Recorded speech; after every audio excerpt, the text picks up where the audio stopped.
Hi, hello everyone. Hi, hello. If, I guess we can slowly start, and people will be joining us.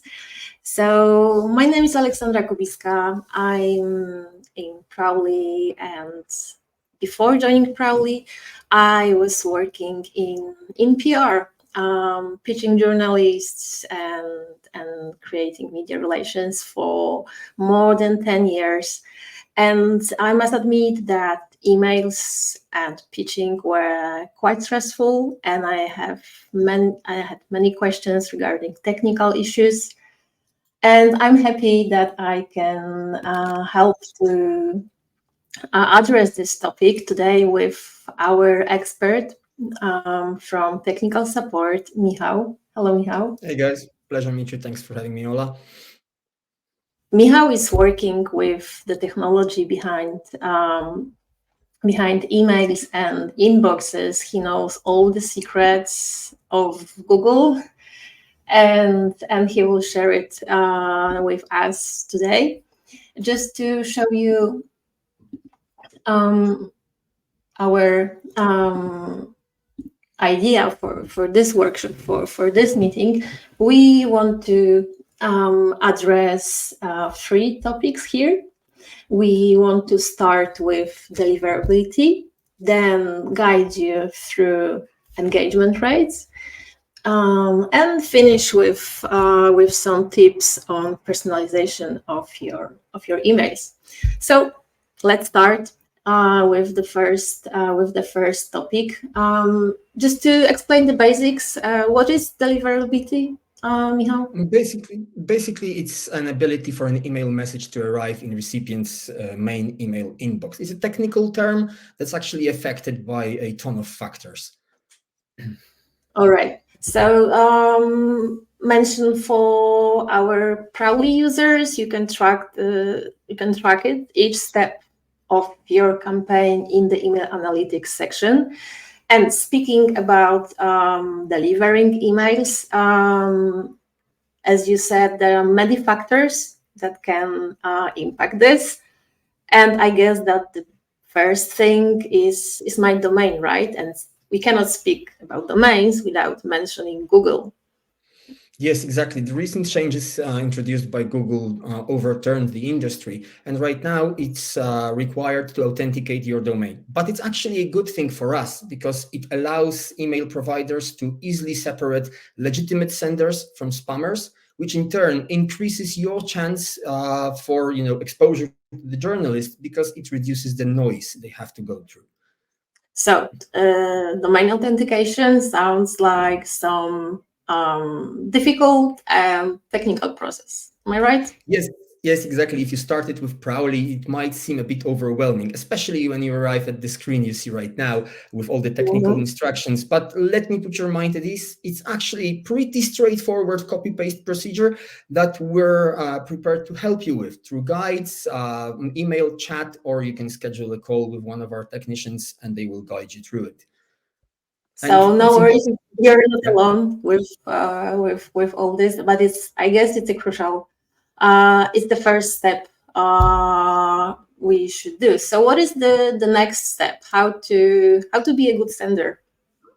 Basically, you need to monitor what's happening with your domain. The issue is right now that it introduces domain reputation.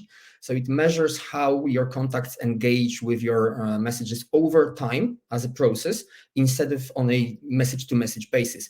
But Google doesn't leave us stranded. It actually offers us Google Postmaster, which is a free tool you can register your domain with, and it will actually give you tons of information. It's one of the biggest tools in our arsenal when it comes to improving deliverability. Okay, so it's free, it's available. I just put my domain there, and it's like a health check for my domain, right? What should I Exactly. actually How look for? What should be alarming for me when um, I open it? alarming is any anomaly or anything out of the ordinary that you can see right here on the screen, right? You can see that there was a spam complaint rate to 2.7%. It's a early warning that something went wrong, and we need to adjust our campaigns to protect our deliverability and the health of the domain, Oh, essentially spam ensuring complaint. better results. Okay, you mentioned spam complaint. It's like one of the journalists complained about my email. Exactly. For example, they weren't expecting it or they didn't want it. So it's an important thing to address. Another thing is that Google will not tell us who complained. So it's extremely important to pay attention to those markers because it's the only warning we have. What I can do to avoid those complaints? What other options I should give to the journalist? Like, okay, don't file the complaint. Just what Yeah, sure. else? The bread and butter and the best practice you can start to develop is list maintenance, so list hygiene. It's extremely important to and first and foremost, let's start from the technical basics. So two Mhm. factors that we need to include: permission based and unsubscribe links. Unsubscribe links, it's easy. We have to place them in our messages to give the journalists an easy way out. It's worth noting, unsubscribing doesn't affect your domain reputation, but if they can't find it, they might flag it as spam, and that in turn is actually harmful. The same thing and the same principle is with the GDPR, so gathering your journalists' consent before you email them. It can be done with Google, with Prowly's GDPR manager. So it's actually a pretty straightforward process that Mhm. protects you from unwanted spam complaints and gives a heads up to the journalists that you would like to email them, but you would like to have their consent and be respectful about it. All right. It looks like keeping proper media list. It's like a never-ending job, right? Once I'm happy because I did all the research in the contact base, I got my list and I'm using it for like months or years sometimes, right? But actually, it demands more care, right, on like daily basis, actually. Constant attention, actually, but it's quality over quantity. The most important factor is list cleaning, as you mentioned. And here are the basics, rule of thumbs you can use to actually perform it properly. The most important thing is to remove contacts who, for longer periods of time, haven't interacted with your messages. They don't open them, they don't click on links, we don't see any, response from them. Those Mhm. each subsequent message that goes unanswered lowers your reputation more and more because it's tracked by domain providers. So that's an important factor. And one thing I have to mention, if a contact doesn't open your messages, it doesn't mean he's not interested. It might be an abandoned inbox that Gmail will use, for example, to actually track if you're cleaning your list. It's an important Really? factor. That's Yes, what happened with those like abandoned exactly. inboxes. I don't know it. They So it's don't like, get deleted or anything. They get turned into spam traps. So basically a mechanism made by okay. email providers to check if they're cleaning your list or not. All right. And yeah, Just to mention one thing, because we will go through many technical details today.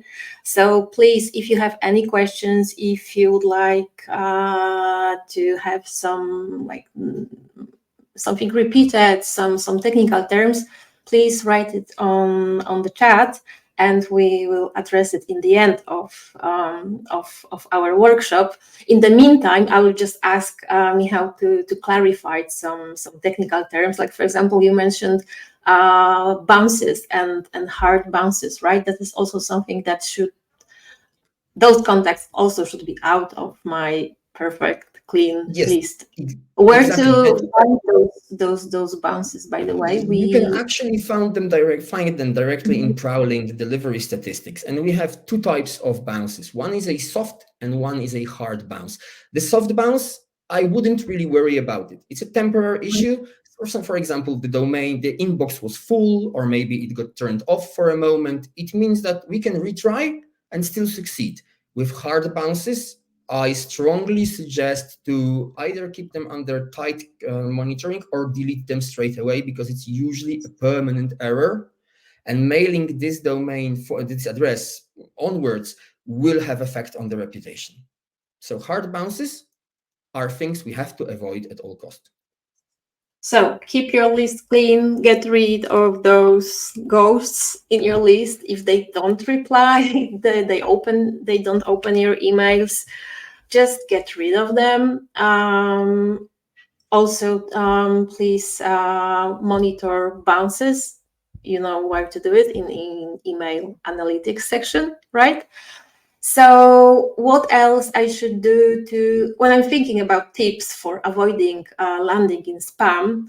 For many years, everyone was repeating those tips regarding the size of my attachments or the links in the emails. Is it still that crucial? This part, the content of my email? It, it does hold some meaning, but lot less than it used to. Right now, with Mhm. reputation, we monitor trends and behaviors, not each message per se. So the content doesn't really matter all that much. I can share a couple of tips that might help you construct a better message, making your deliverability higher. First and foremost, you have to consider images. That's an important thing. Try to avoid images above 25 megabytes of size and pay attention to its dimensions, right? So you don't know Mhm. what device your email will be displayed on. So making high resolution pictures will make them completely indecipherable on a small screen, right? And we want your email messages to be accessible. Another permanent, I think, conundrum is attachments versus links. Should I attach Yeah. my press release as a PDF or should I link it? It all has its merits, but there are a couple of tips I can share with you so you might make an educated choice. With links, they improve deliverability because every provider tracks not only open rates but also click rates. So the more people click on your links, it means they are engaged, more engaged than if they only opened a message because they've Okay. engaged with it. And attachments, they work, of course, but there's one crucial tip I have to give you here. It's the naming of the attachment. Try to make Naming. it, Like it cannot yes, be like image 001 dot exactly, png. or a random letters or numbers, because this will trigger spam filters. They also Ah, check the okay. naming of the attachments, and if they are random and not in line with either the content of the subject of the message, it will trigger Okay. spam filters. Okay, that's an interesting detail to keep in mind. So the size of the attachments and the naming of the attachments is also crucial. Please remember that. So as we are discussing now, we went through the contact list, and now we are in the step of actually writing the body of the email. We want it to be engaging as possible, right? That's our key metrics. So let's move to the second topic, which is where I can show you what are the most important metrics that you should keep your eye on to know how to improve your results and how to increase the chances for the coverage.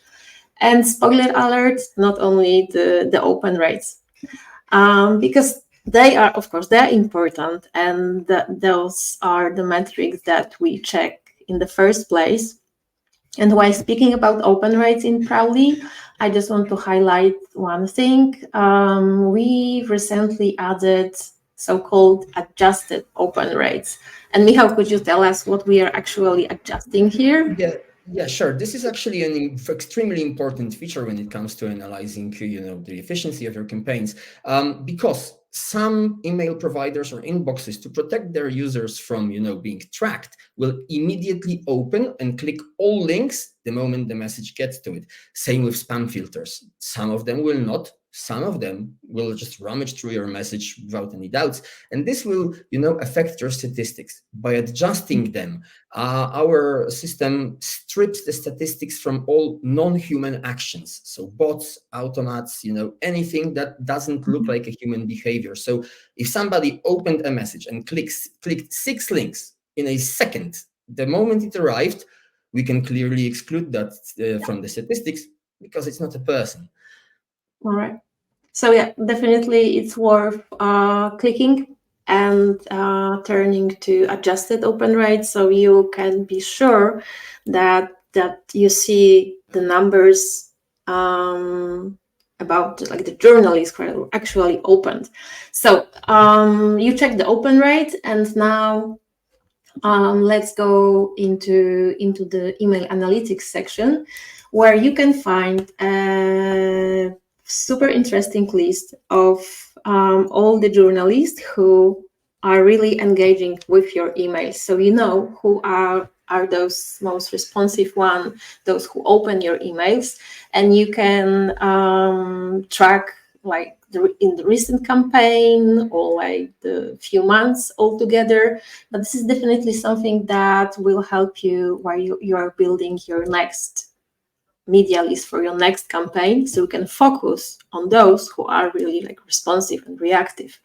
And also one thing that is also interesting here, you can see the contacts who never opened your email. And this is something we just mentioned, right, while speaking Exactly. about keeping your list clean. So you know where to find them to make your list clean and safe. Exactly. It's a shortcut. Right. It's very helpful. So first, I know who is opening my emails. I can improve my targeting in my next campaigns. Then we have very interesting data and very detailed data about the time and engagement combined together. So you can check exact moment in time when the journalist opened or clicked on your message. And it's like a game changer for your follow-up strategy. You can really it really gives you more confidence to decide, should I follow up now, or maybe I should wait another day or two. So definitely something I would recommend. We also have another metrics around time here. This gives you an idea how much time did the journalist spend reading your email, or just skimmed, glanced, or took a little bit more time to read your emails. It also gives you an overview. This is a very helpful graph and numbers, because you know which part exactly of your email is the most engaging one. Where are they clicking? Which attachments, which links are favorites. And you can see it like by one email, by a whole campaign, or just any amount of time you will pick in on the platform. So to know what is working, which types of attachments and content in emails are working, and which are not so actually helpful to increase the engagement, and just stop doing it.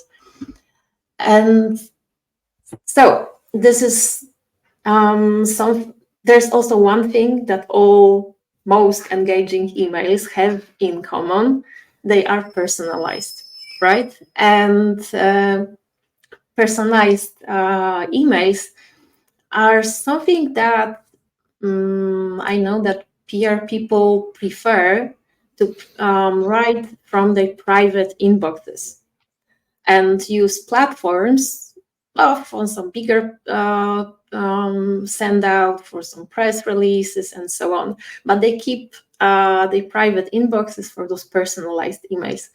And we'd like to show you a few tips and convince you that actually an email sent from Prowly can look exactly like the one you can send from your private inbox. So to start with, to start speaking about personalization, here is like the absolute minimum you can do. You can use the token, right? And Michał, are you a fan of tokens and this way of Well, personalizing? I have to be honest with you here, guys. I'm not a fan. I've spent hours analyzing tokens and their influence on deliverability, and arrived at the conclusion that they are completely inconclusive. Okay. Honestly, it's a huge place for an error if your database is not perfectly up to standard. If you're adamant that your database has no issues, go for it. But Mhm. if it does have some lapses, you will end up with high blank or anything like that. So here's my recommendation. Starting out as a first email in a campaign, use the first name, hi somebody, with a fallback of their fallback is our safety net for you, that if we don't find a name for the given person, we'll place the fallback value there. So instead of hi Mark, if Mark's name is not available to us, it will become hi there.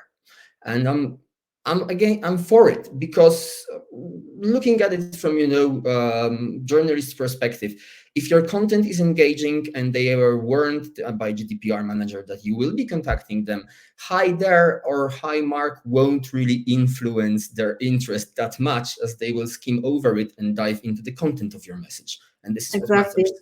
Yeah. Yeah. And I think it's it's worth considering to level up your personalization game. And this high name, like, okay, if you need to do this, if it's like a huge list of emails and you're sure that's all names and surnames in your database is perfect, go for it. But we definitely encourage you to personalize like a pro and use our personalization one-on-one feature, which you can access in one of the last steps of preparing a campaign. Once you have your recipients list, once you have your email written, and you can go to each of the contacts, just click, choose the person, and write something really personal, like beyond this greeting and name. And to prepare for personalization, it takes time. That's the extra time I need to spend going through the recent articles or tweets of a journalist. But please keep in mind that in your CRM, in your contact database, you have places where you can put some notes, some keywords about each journalist. And during this last step, while you're preparing it, you can go quickly check what was the last trending topic in this media outlet, and slightly change your pitch angle, and just go one by one. It really is an extra time, but definitely this effort will be rewarded. You will see it in the engagement rates, and also you can. It's like you have extra guarantee that you see how the email will look like, right, for each of the journalists. Exactly, it's a more personal touch. It's relationship building. This is what really matters when you're establishing contact with journalists, right? The first message is just an opening act, and this is where you can really shine and show them that it's a personalized message without worrying about the technical aspects of it, because you have a preview, you go through it one by one, so it can be done with peace of mind and methodically. So yeah, and you can use the preview button, and it's something I really like, because I remember before hitting the final send to all people on my contact list, I was sending each time an email to myself to see how will it exactly look like, right? It's very stressful. There's always something, some details that I can miss and forget. So please also have give it a try, and try to use your inbox in Prowly exactly as your personal inbox. How can you make sure, Michał, that it will look exactly like from your Exactly. private inbox?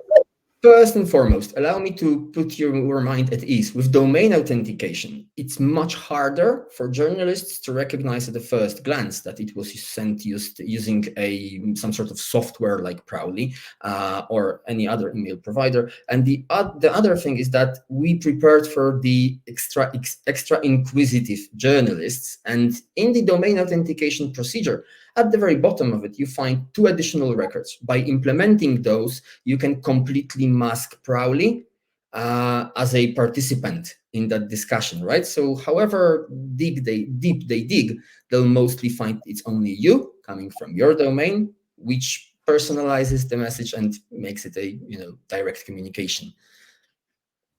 Yes, we make like a whole circle, starting from domain authentication as the first step to be a good sender, and ending up on like looking like from your private inbox. So definitely using platform will save your time on running to your IT department and asking questions about why my emails end up in spam, why my emails look this or that, because Prowly is taking care of it. It's like your IT guys, right? Yeah, exactly. Just like we, wanted to implement Google Postmaster to have the additional details and statistics that we want to use to improve and get better results, Prowly offers you a much more robust set of data, like why did it bounce, what happened, when did they click, how did they manage with it, how did they engage, what caught their attention. While sending from your private inbox, that's it. It's a leap of faith. You press send and it's out. If you want to find out anything about any of the message, you have to address your IT or somebody who's in charge of your mailing server and everything, and it takes time, which is sometimes, especially in important campaigns, a luxury we can't afford to have. Prowly takes care of that for you. I think that's like a big emotional benefit. Except all the technology behind it, you just feel a little bit more safe and taken care of. So, which is definitely something PR people need in their stressful everyday job. So that was the last bit of our presentation, the story about personalizing it and trying to use Prowly platform exactly as your private inbox to get all the data, to get all the extra safety and peace of mind. And let's check the comments section. There might be some questions. We still have some time. There's a question about presentation copy. And yes, we will share the recording of the session so you can review each of the slides as you need. Thanks for clarifying the difference between hard bounce and soft bounce. Yes, that's a tricky one, Tonya. Thanks. And insight on the attachment and links. Yes, that's always a tricky part. Michał, is there a recommended limit to the number of links you should include within your email pitch from the technical point of view? No, the straight answer is no, because any image you place, anything at all you place in your message that refers to something else for providers is a link. An image is actually a link underneath in the code. So my advice, common sense. Make it look okay, right? And one important factor is to remember to try and keep the ratio of images and stuff to text, 70% text, 30% images. It also helps 70% text, 30% images of the content of the message. That also helps pass some spam filters, especially older ones, because people used to smuggle malicious software in links and images. It's not the case anymore, but better safe than sorry, right? Yeah, sorry. I just wanted to ask, like, from the PR perspective, some hint about the link. Just focus on the most important thing you want the journalist to click. And when I'm also using Prowly while I'm making PR for Prowly and sending some reports to journalists about PR trends and so on. So what I do, I'm putting the whole press release under the body of my email, and so the journalist doesn't have to click into any link to read my press release. It's right in front of their eyes. But if you would like to redirect them somewhere else, please do it carefully, and please keep in mind that you have just few seconds to grab their attention. They are just scanning the emails. They don't really like to click a lot to distract from their work. So the less the better. That's the Yes, golden rule. and the way you place a link also matters. If it's possible, make it into a hyperlink or a interactive CTA button. If it will be a long link with tons of numbers and all the slashes and dots, it will be off-putting. See, call to action button or a hyperlink is your way to go. All right. Two more questions. Julie, can you show how to personalize an email using a long list without having to do it one by one? No, because we encourage you to do it like this way, one by one. We really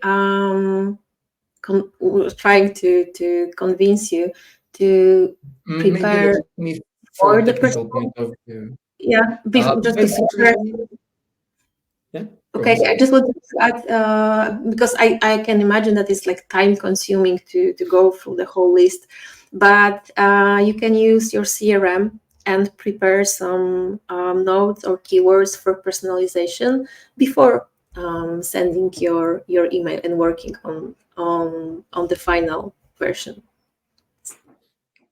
You Yeah, wanted to plus add something? yes, plus Mhm. the initial message with the first name token we mentioned earlier should, let's say, limit the number of recipients to the interested ones, so the people who opened it, and decrease the load that you have to go through to personalize them. But it is those couple of minutes that can make crucial difference. So I know it is time consuming, and I know it would be easier to do it in a bulk, but this is what the tokens are for. They are for bulk changes. When we want to score high engagement, we have to go the extra mile.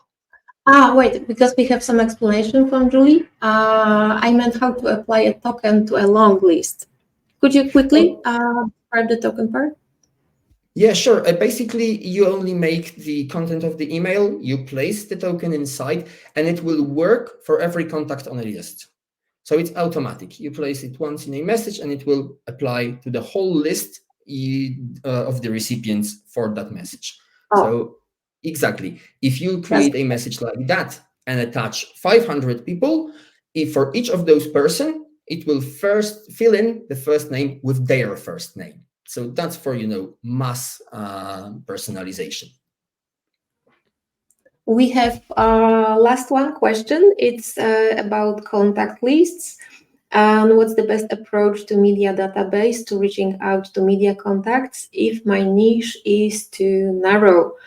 I guess it's about the step while you are building your media list, right? Um, and I can imagine that there are some industries, products, or services that are very niche. But I encourage you to look for a new contacts, not only in the database, but in the media monitoring module. That's where you can set up a query and put any industry keywords that your niche industry keywords there, and find out the people who are writing about it. Also, another tip: you can work in a niche, but I'm sure you have some competitors and brands that are also putting their message into the media. Put the brand names, your competitors, as the query, so you see which journalists are writing about them. All right, so our colleague just shared some helpful article regarding using tokens, but if you will have any other questions relating related to emails, we are always available for you to chat. Just reach out to us in Prowly. So I guess that was a lot of technical details, some tips for today. That was definitely a big portion of knowledge. But And we, it is yeah, extremely useful bread and butter, So Bruce, good luck with your campaigns, and if you maintain the reputation, I'm sure your engagement will increase. And we wanted to hand you the weapon to do it. all right. We keep our fingers crossed for your engagement rates of your emails, and see you in another edition of our workshop.